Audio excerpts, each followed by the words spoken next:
Casper, obviously, when you joined Leicester, there's such a rich goalkeeping history at the club already. Was that something that you were aware of when you joined the club?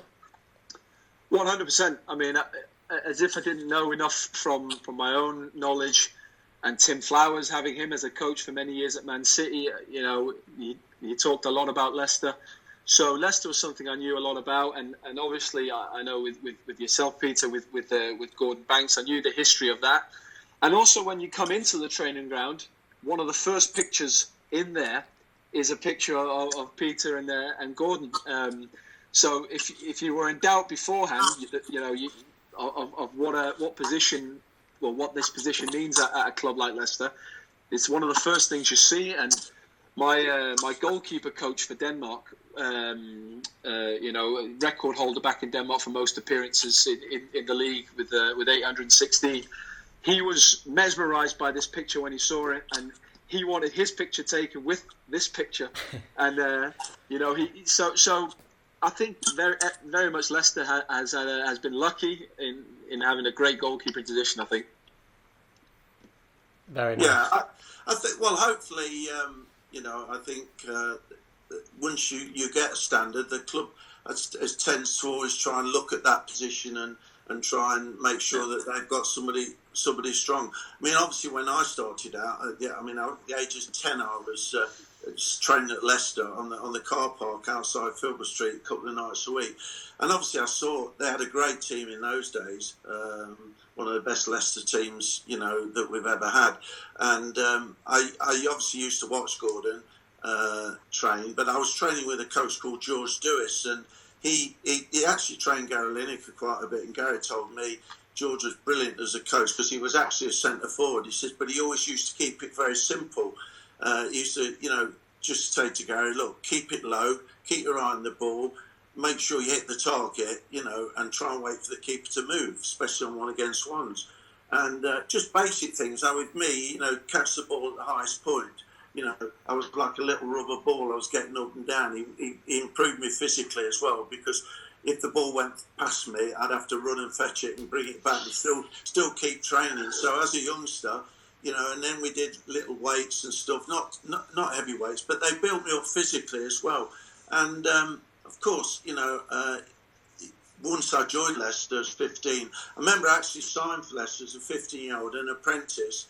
And as soon as I signed, they whipped me outside, put a goalkeeper shirt over because I had a collar and tie on, and brought Gordon over, and we had that famous picture together, And was it? Yeah, and that was incredible. Yeah. Wow. But we trained a bit together. We didn't train a lot because I was with the youth team to start with. And then I got in the reserves quite quickly, and we trained a bit together. But it wasn't quite the sort of training. It's more shooting and that type of thing and crossing. But it was great. We always got on well together. And obviously, I was a young lad, and Gordon was. How good was a World Cup winner, wasn't he? So I just valued the chance to actually be with him and train with him.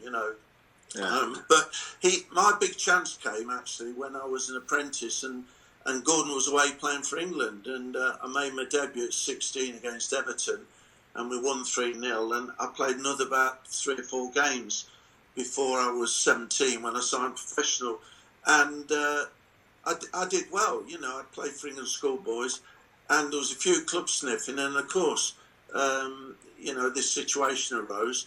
But from my point of view, it was always, I was always proud to play for Leicester because that's the club that I've always supported and my team, over the years. Yeah, that must be an unbelievable feeling to come through at a club and then progress from the youth team right up into the first team, and also when you've been a supporter of the club, that must be unbelievable. Yeah, as well, and it's ironic really because while I was at Leicester, we had this manager called Jimmy Bloomfield, and he was a great footballing man, ex-West Ham, and I remember actually, interesting point, I actually asked him I said, look, why can't a goalkeeper be a sweeper? Because in those days, defence used to push up to the halfway line. Yeah. Right? And he said, well, if you feel you want to, Peter, give it a go. So when we were attacking and we were pushed on the halfway line, I used to be at halfway an hour off. I used to be like that, thinking anything long ball over the top, which there was in those days, I would be able to sweep. But the pressure was so much because there were so many long balls, and I kept, you think for every 10 ones, you only have to make one mistake in no man's land. And I just said, definitely. It's a little bit like the back, this using your feet with the ball. I thought every time, for every 9 good ones, the one bad one you made, you're going to get slaughtered, Yeah, exactly. But he asked me to go and watch a goalkeeper called Mark Wallington, and I said, go and buy him for 30,000 from Walsall.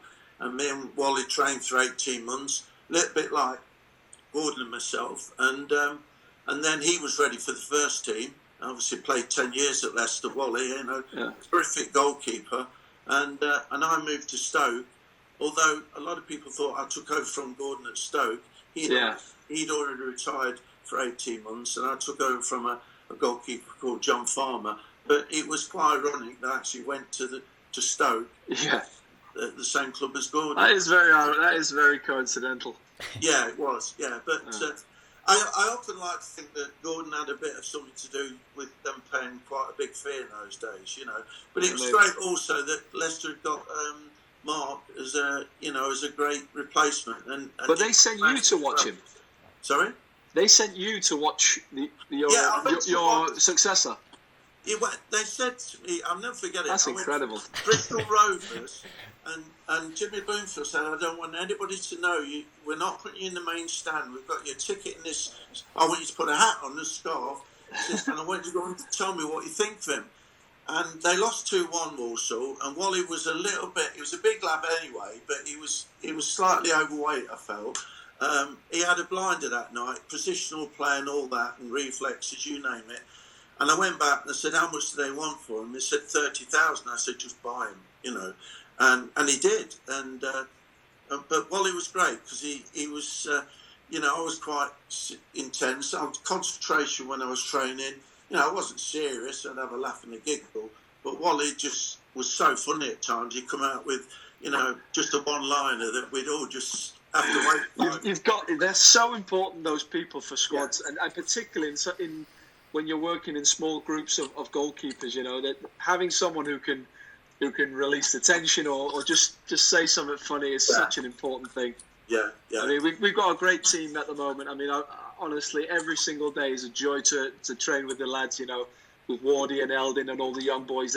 They're just, we have a great time, and I think some of the videos that are shown on Instagram, you can tell that we're having a good laugh, and that's always been important as well. I feel is it might be yourself playing on a Saturday, but all the work during the week, they help you, and they also always deserve massive credit for any success you have, because all the way during the week they're supporting you, they're helping you, and obviously you're helping them as well. But it's a difficult position because there's only one of us that can play. That there's always going to be competition, but it never turns into anything, where you wish anyone else ill, and everyone's always been so positive. I think it's so important to be able to do that. I guess from someone who's... I think there's what's called a goalkeepers union, Dan. And that's exactly what I was going to ask, Peter. Is it a thing? It's quite true, very true. The goalkeepers, I've not really, really sort of felt that there was anybody really nasty as a goalkeeper when you're taking the place. I mean, for example, myself and Ray Clements, we had this rivalry for 10 years, and I was always very, keen on training because I always thought there's a lot of things you needed to practice as a goalkeeper, not just shooting and crossing, And Clem was a little bit more relaxed. People used to say, Clem's just a natural goalkeeper, he'd stand there and say wide, where I would dive for it and work myself hard, and I would do all these exercises and Clem would just do a bit of handling and stuff, and it was quite a funny story because after I'd finished with England, after the World Cup in 1990, Graham Taylor took over and made me his goalkeeping coach, and it was just too soon because the next squad I was there training Chris Woods, David Seaman, Dave Besson, whereas 2 months earlier I was like the number one. And, it lasted 7 months, and anyway, cut long story short, I I went to Clem, then became England's goalkeeping coach a bit further along the line, and I went to the side of the pitch for an England training session, doing something for Sky, and there was Clem training Paul Robinson, and he was using all my goalkeeping exercises. Well, you clearly did something right then, Peter. And I shouted Clem using my exercise, and he just looked to smile because we were big mates and said yes, if say yeah, no, Shilt, yeah. Yeah, I think again you're in such a unique position. It's such a specialised position, and nobody really knows unless you've been in the goal. You know, you have no idea the kind of pressure that you're under.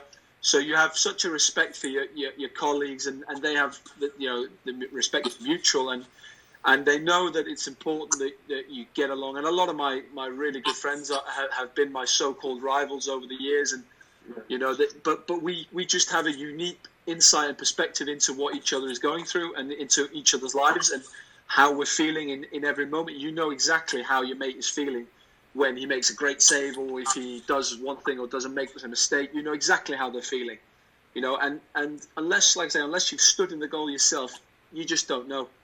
Yeah, no, exactly. It's a one-off position, and it's people sometimes used to say, "Oh, let me have the jersey. I go in goal. It's easy." I used to be allowed to do that, and it probably wouldn't because it's so professional now. But you get an outfield player going goal in a practice match or something. After 10 minutes, he says, "I'm not having this" or something, and take the jersey off. So they realised it wasn't as easy as they thought it was,